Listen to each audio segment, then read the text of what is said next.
Deməli, hava sərin və yağdı. Ki, əslində bu yüksək fotokameralarla lap hər zərrəciyətin görsənir. Misal üçün, kəpənək və yağdan uçur burada. Həmin o şüyüd, sonra razyana, nə bilim, deyəndə reyhan, soğan, ispanaq, içində hərəkət edir. Uçur oradakı yəqin.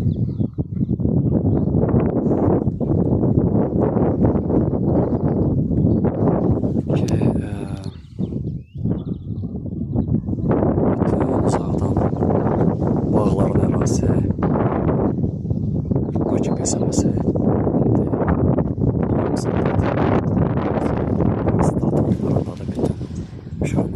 iki dənə Türk sordu tərəkəbə kəndləri sonradan gəlib ora. Son əsrlərdə, obislərdə. Buralar boş idi. Dirəklər də yox idi. Tam təbii idi. Əslində bu təbii dirəklərə fonlar yerində faydalansa mağazalar lazım, amma mağazamızda. Necə ki, bəzi ölkələrdə sərbəst.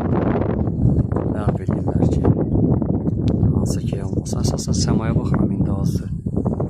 Təyyarələrin gedişatı, təyyarələrin burada indi manqal əsaslərin küləyə gəlir. Daş kəsənə və ara yağıb.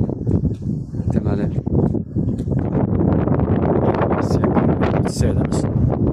manqal samvar, çaydan olan havadır.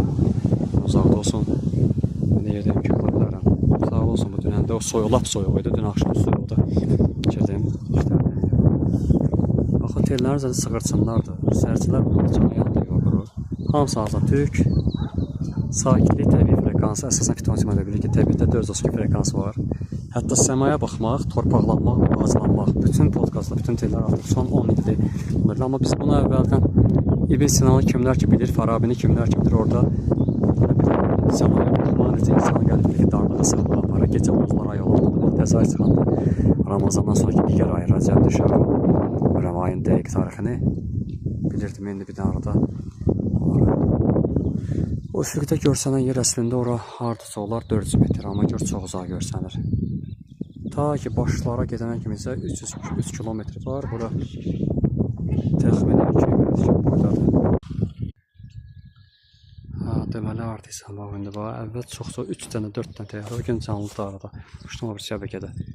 Dayanmadan, neçə illərdən sonra istifadə edəyəndə sadəcə güllər, çiçəkləri götürür. Təbiətin qoyduğu. Belə 3 dənə bilirdi təyyarə. Bu əsas son günlərdə açılandı. Yüzlərlə,